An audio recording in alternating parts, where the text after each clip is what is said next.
Welcome to Morning Joe with Tom, with your host, Thomas Chappell. Get ready to listen to real-life stories from inspiring leaders who have overcome incredible challenges to rise to the occasion. If you're ready to add some pep to your morning with a new outlook on leadership, then grab your cup of coffee. It's time to be inspired.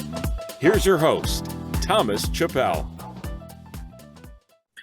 Hey, Tim. So good to talk to you again. Man, it's been a long time. Yeah, Tom, you too. It's been great. It's good to see you. Good to talk to you and connect, and we'll solve all the world's problems here today. Absolutely. Or we'll just lie about it, one way or the other, right? So, for all the listeners out there, Tim and I, we've known each other for what, 3 years, 4 years, something like that now. And That's about right, yeah. Yeah, we met through the Goldman Sachs program, and I don't know. He's, in my mind, he's quite the extrovert compared to myself, but he can draw a crowd like nobody's business. I remember being there during the food, and people would just grab a plate and then come stand around us, and he would entertain us for all that hour of time that we had there. So it was a lot of fun. Yeah, that was a great time. I can't believe Goldman puts on that program, and it's pretty impressive for anybody that hasn't heard about it. But what a great time that was. Absolutely. So Tim, what are you up to today? What's keeping you driving and adding value into people's lives today? Well, adding value is always kind of the goal. When you've got customers and you're servicing people in any way, people want to, they want to get what they're paying for. And one of the things today I think that is kind of a big deal is just being there for my customers and being present. And that is not always as easy as it seems. And in today's world where everybody is outsourcing their labor, being able to respond to, tickets for customers or phone calls and get back to them right away and offer them, real advice and sincere, and being connected to them and not just trying to blow them off and kick the can down the road, but give them some real help. And sometimes you do that even when they're not a client. People call in looking for help. They're like potential clients or a new client. They've got lots of questions, and to take a little time with them and guide them, and give them some good help. It feels like those days don't exist most places anymore, where people can take a minute to actually talk to somebody. Yes, absolutely. I think before the show we were talking about that, my frustration with service desks and trying to get help, and how that it's anything but help, and also now my understanding is, I mean, yes, you run your own company, but my understanding is you're really a CIO, CTO, CISO kind of a guy. I mean, you kind of wear multiple technological hats for folks, and you really kind of capture that small business that's in that quandary of, I don't know quite what to do, but I know I need to do something. Exactly. I think a lot of small companies are at that point where they know they need security help. They know they have compliance issues they have to meet, but they really don't know what that is. And they're too small to have a full-time CIO on board or a technology consultant full-time. So, I can step in those situations and help companies with their questions. What that might look like for some companies is they may schedule a couple hours a week to do a phone call where they're bored, or just them or a couple people will get on the phone and start ripping through their questions, and they'll say, hey, we got this notice about this thing. What do we have to do about that? And, we've got these remote workers. What should we do about their machines? Should they own them? Should we own them? How do we secure them? What do we do about their network? And then they, of course, all the things they're not thinking about asking you that you just need to kick in and kind of give them some guidance. So I love doing that stuff for small companies and being their guy for them. It's a lot of fun because they all have different things that they're working on, and you get to be involved with a lot of different projects. Yeah. So I think you kind of found me out on here, because I've been sitting around asking myself, to cloud or not to cloud? That's the question. Sure. so it's I've been around it a lot, uh, and I see the potential behind it. But uh, from the small business perspective, it's really kind of a scary thing. Now I'm starting to show a mix of something I control to something that someone else kind of controls that I use and pay for and all. Uh, how do you help a small business make these decisions? I mean, what are the questions that you kind of help them answer? Yeah, that's a great topic. I think we might be swinging back and forth on that one a little bit. It feels like a few years ago, everybody was, okay, we got to be on the cloud. What is the cloud? I don't know. This cloud, that cloud. Everybody doesn't know what cloud to be on. And part of the conversation is always just to explain, primarily we are just renting server space from somebody, and that's the basics for them. And then to find out whether or not it's a good fit for them. Do they have remote workers? Are there security considerations with whatever software or information that they're going to put in the cloud or on their local server? What is their risk tolerance? What is their downtime tolerance? You have to kind of put all that together and find out what might be a good fit, because sometimes I think having a local server is still perfectly fine for a small business. If they come back and say, well, we really don't work off site very often. We got 5 people. We all work in the office all the time. We're really concerned about our security. We don't want our data, then maybe for them having a local server that's not connected to the internet would be a better fit. Absolutely, absolutely, and I think you hit the nail on the head there. Many organizations, they think that because they're going to cloud, everything goes, and there are key decisions that you kind of need to make on that cloud environment of what goes and what stays. Yeah, Because sure. Yeah, absolutely. because I've seen folks that which I kind of consider questionable, but they've put out their financials out there and have them out on the cloud, and then you kind of got to ask, well, what happens if? Because while Amazon or the Azures of the world, they're coming back and saying, well, we do this to kind of help provide security, over on this side you have your piece that you have to do. Because what happens if I'm just an internal employee and I'm maintaining your cloud and I find out that, hey, Tim makes more money than I do and I've been here longer? Well, he doesn't know me very well. But yeah, I mean, some of that data comes down to, whether it's encrypted at rest. Is it encrypted when it's sitting there all on its own, or is it only encrypted during the transmission from your computer to the other end? For a small business, they might not understand that very well. But one way to think about it is, if I got a hold of that file, would I need a password just to open the file up? Or if I had the file in my hand, would it just open without a password? That's one kind of indication of, how protected that file is. And that's a great example, putting accounting information out there. But most places are in the cloud. Intuit just announced that they are no longer providing support for their desktop environment. Mm-hmm. They're slowly Yep. canceling that. So that's all the accounting software that like 80% of America uses right there. So whether or Yeah. not you want to put it in the cloud, it's going to be up there. Yeah, my accountant is steaming about that right now. But I mean, most of his clients, including myself, use Intuit QuickBooks, and you know, uh, I never really cared so much about it because I keep everything protected and all.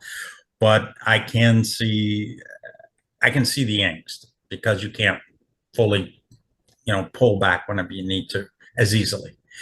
So walk me through a typical engagement, not from like trying to sell somebody on the idea, but from the perspective of what the client struggles to try to figure out what to do with you on.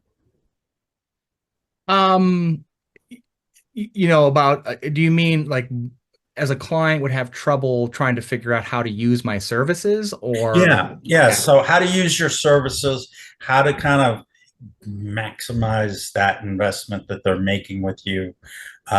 and all, because let's be honest, there's lots of advisors, and I happen to know you, Tim, and I know the value that you bring to the table, but you as well as I know of all of the people that throw CTO on the end of their name and run around trying to sell their service, or CIO or CISO, or whatever the case may be.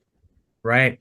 Well, I do have a few years of experience. So I've been doing this for, like 25 years, which is something people should look for when they're looking for help. If no offense to the young guys out there that are getting started, but if your guy is 21 years old and he puts VCIO on his card, he may be extremely knowledgeable with technology, but he's got about 5 years of real world experience, maybe back to when he was 16. And even then, half of that doesn't relate to the job market. So I think having some experience is extremely important. As people are looking for somebody, you want somebody that's been around for a while, that's seen some of the changes in technology and what's gone good and what hasn't gone good.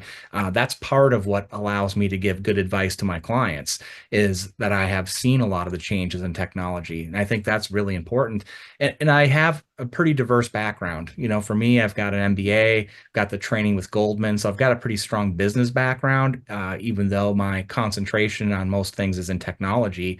It gives me a very centered place to work from when I work with companies, understanding the business perspective on what they want to do with their thing. So those are important things to look for.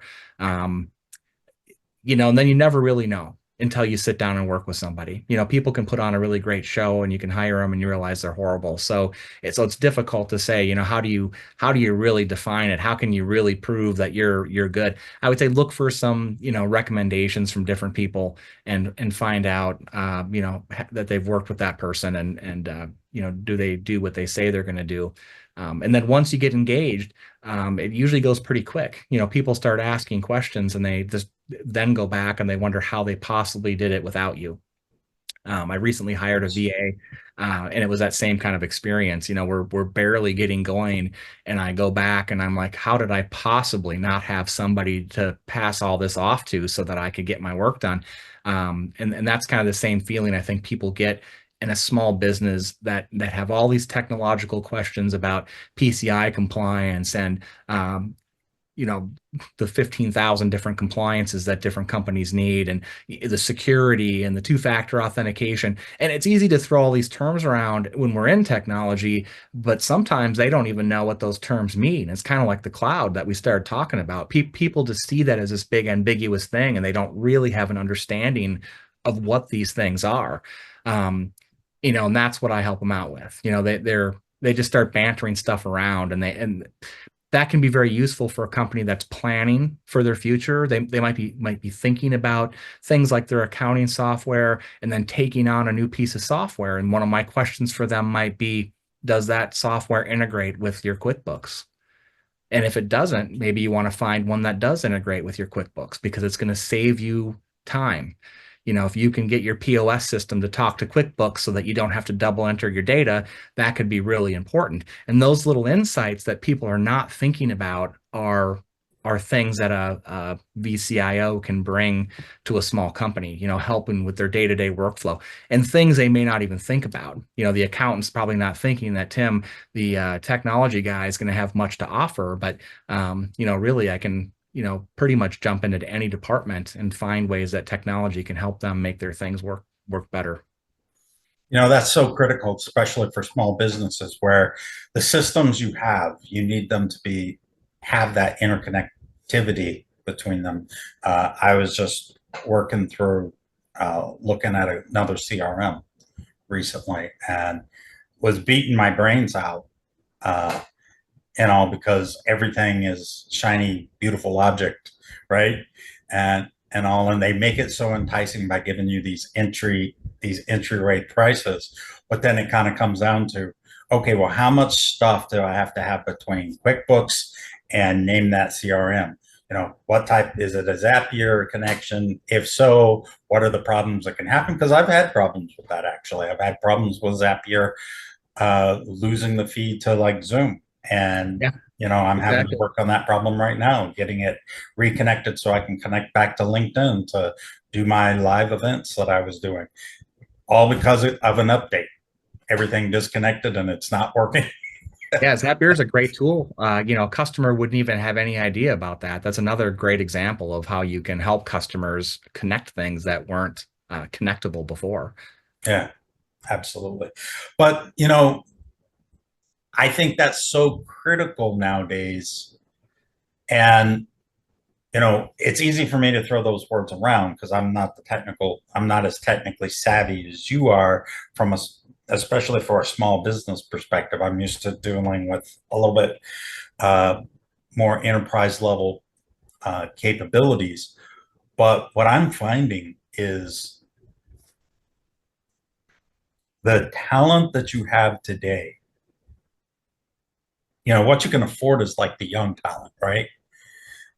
For most people can afford some of the younger talent, but they have no idea how to handle that talent. So part of that niche that I see you fulfilling is you don't just talk consultees and techno babble. You know how to draw out all of that. You know how to make that president, CEO, whoever they are, business owner, able to understand that young technical person that can't break it down any simpler because they don't have the knowledge. It's kind of sad that knowledge, it just takes a while to grow.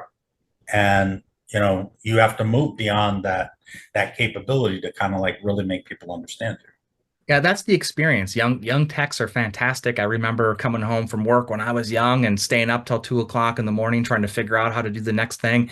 And you get to work the next day and you pull this off and you feel great. But that is just such one small piece of the puzzle. When you're talking to the president, he really may not have any technical knowledge at all.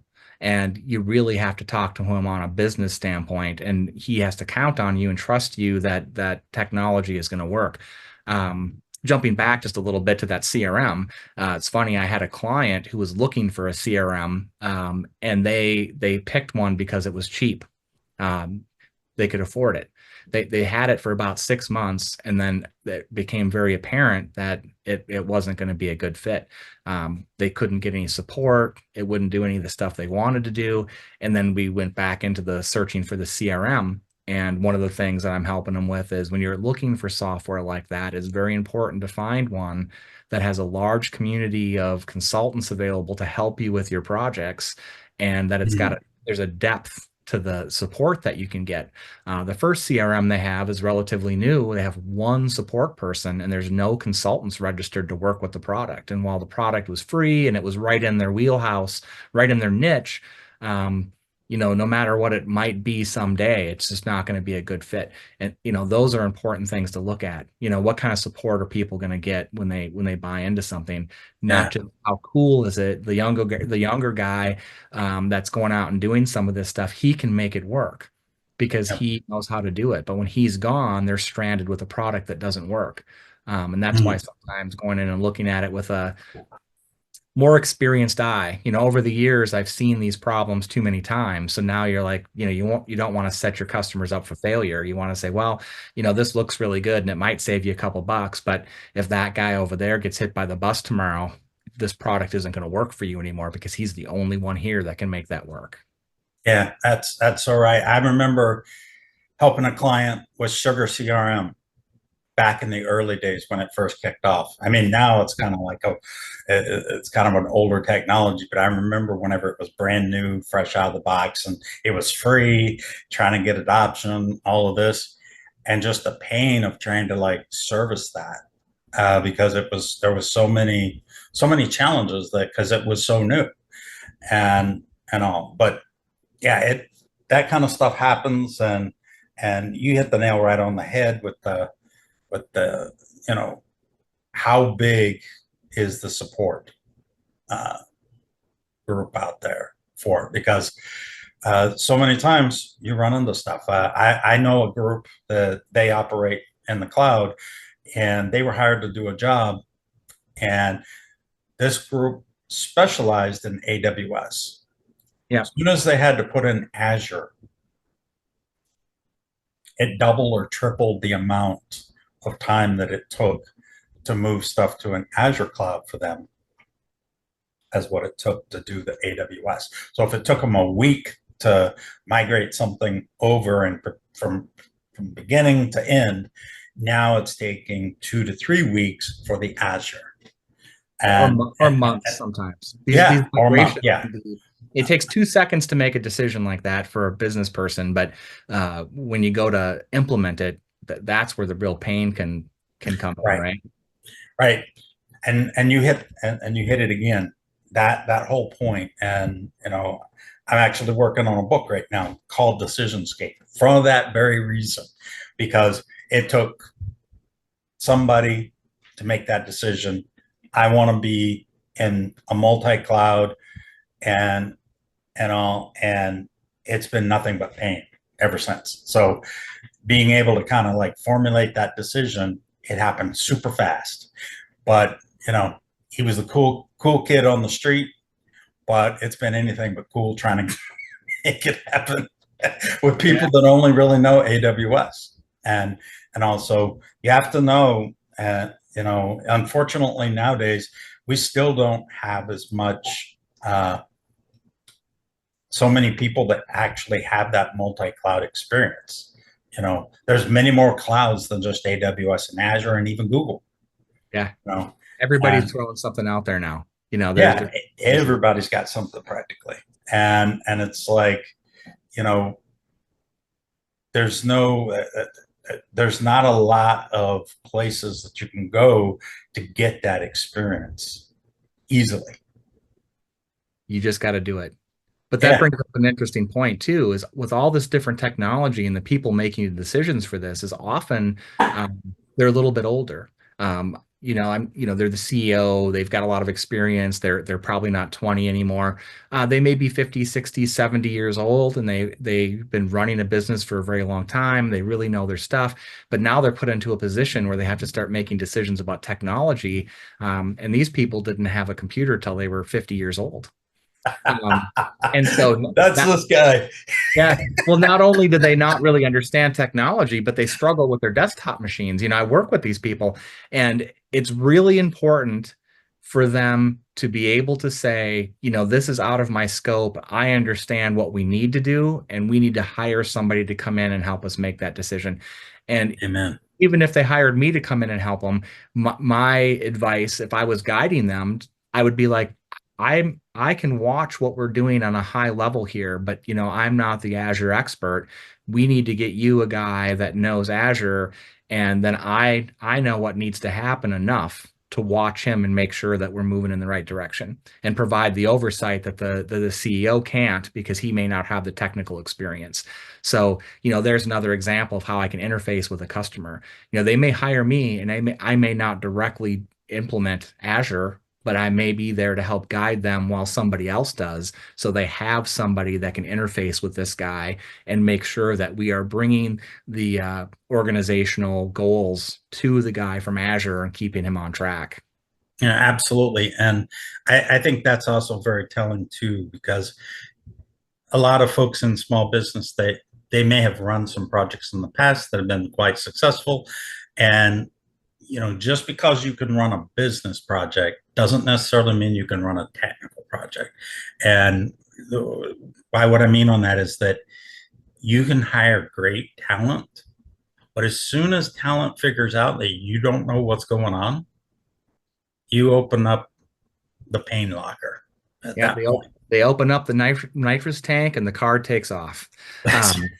They just do what they want to do. That's right. There needs to be oversight. It sounds like we're talking about government stuff now, but there needs to be oversight. Oh, it's not just government. I had a friend that this happened to. He got hired to bring in to put in a new VoIP system for a call center, and while he was doing that, he noticed that the IT was all feeding up to the owner of the company, and the owner of the company was just pulling his hair out because he didn't understand what was going on. All he knew was that he was constantly dumping money, paying hours for people to do stuff. And for every month that he would pay for, he would get 2 inches of dirt, when he needed to go 5 miles deep Yeah. on that project. So it was like, uh, this is not just go to the government level. This is, I mean, this speaks to why people like you exist, and all, and where you can kind of really take an organization. Well, it's interesting that you brought up the IT guy. So sometimes I think it's important for companies to go outside of their well, I don't know if you guys can hear that there. We're having a little bit of a thunderstorm here. Hopefully our connection stays. It's good to go outside of your organization because the IT guy has got his own little meat hooks and invested interest potentially, and then Mm-hmm. not be the same as the organization. When I come in from the outside, I don't really have a vested interest in, I don't know Bob and accounting and Jim, and I haven't been golfing with them and coming up with whatever our little plan is, right? So, I'm just there to do what I'm hired to do. And that can be very helpful for a company to get somebody from the outside. And, then they have to trust somebody, and that can be difficult for people, bringing people in from the outside. But I've seen it too many times where the internal IT guy, they give him a lot of trust, and he makes a lot of really bad decisions for a company Yeah. and can't offer them the guidance they need. Even as stuff as simple as their web page, the IT guy is also the guy doing the web page. And, you look at the web page and you're like, it's no wonder you guys are, losing money year after year after year, because all these little decisions your IT guy, who used to be your layout guy, is making, is not moving your company in the right direction. He's accomplishing these goals and he's learning a lot of stuff, but he's not doing what the company needs to help you move forward. Yeah. I know a company right now doing that. Their CFO is also the head of IT. And when I asked how much experience they had, they said, "Oh, I don't have any experience. I don't even want the job. I just tell this guy go do what he needs to do. Just keep the pressure off my back." Yeah. Yeah. So, Well, outsourcing can be great. We're talking about this a little bit before the show, but the cost of things right now, it can be difficult to hire a full-time employee. And mm, sometimes I go in places where they have what they call like a technical coordinator, I call them. Person doesn't really have any technical skills on their own, and they just manage all the projects. And they bring people like me in from the outside to work on particular things and for some short amount of time. And the company may not have any actual internal IT, because the cost of hiring a qualified person can be pretty high. Um, Cost of hiring the wrong person can be really high too. So it's a really difficult situation for some companies to be in. You can hire that 20-year-old and get him for cheaper. But if he makes a couple mistakes in your phone system, every call you don't get, you're losing money. that's right. Or worse, they Frankenstein it so much together that at the end of the day, when you're trying to migrate over to something new, everything breaks.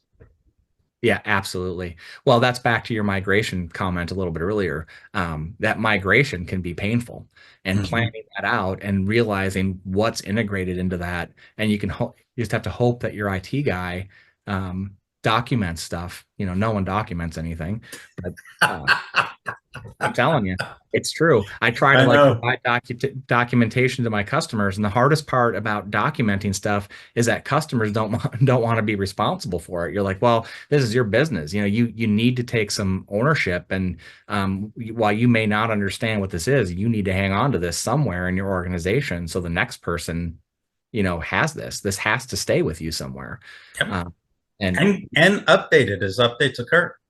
update it. Yeah, the best thing, back to the online topic is, that an online documentation platform that allows everybody to get in there, um, as long as it's reliable, got two-factor authentication, and you're careful about what you put in there. But it's almost the best way with documentation now for companies that don't have internal people to keep things close. Yeah, absolutely. Absolutely. So, Tim, if people wanted to get back in touch with you, what's the best way to do it? I mean, I love your background and all, but uh, it tells us a lot about, website and all that. But if they want to get a hold of Tim, what's the best way to do it? I would say to send an email that I would get directly would be the support at themacguys.com. I've got several emails, but that's an easy one. A lot of my stuff, I had funnel it all into one place so I can get to it. and that would get them right to me. And of course, if they call the 763-331-6227 number on the screen there, that somebody will get a message to me. So just to let them know where they heard about me and that they're trying to get through to me, and I'll definitely get the message. Absolutely, absolutely. Well, Tim, I've really enjoyed our time together, but I always like to give my guests a chance to close the show with something that they might like to say. So if you would, just reach out to our guests and kind of give them something to take home with. Wow, talk about putting the pressure on at the last in the There last you month. go, man. That's my job. Well, I guess I would just toss out there that security is a thing. We are all faced with this right now, not to be afraid of it, but you have to embrace it. Security is not convenient, so no one's going to like to do all these passwords, but you don't want to be the low-hanging fruit. There's a lot of things that you can do that aren't super scary, that can help your company be in a lot better shape. So you got to look at it. Don't let it go till it's too late. I get phone calls every week for people that have lost anywhere from $2,000 to $100,000 because somebody got into their email. Absolutely. Absolutely. And if they need a checklist for that, they can reach out to you and you can provide that, I'm sure. So sure, absolutely. I definitely appreciate it. Tim, it's always wonderful to see your buddy. And we're gonna have to move this beyond the podcast and get back together and have a beer or two and kind of swap some old stories, if you don't mind. There you go. Yeah, it sounds great. It's been fantastic. Thanks for having me on the show. I really appreciate it. Absolutely, man. You're always welcome back. And, we thank you. Have a good one. You too. Good night.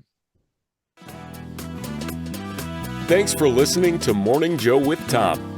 Be sure to subscribe wherever you listen to podcasts so you don't miss an episode.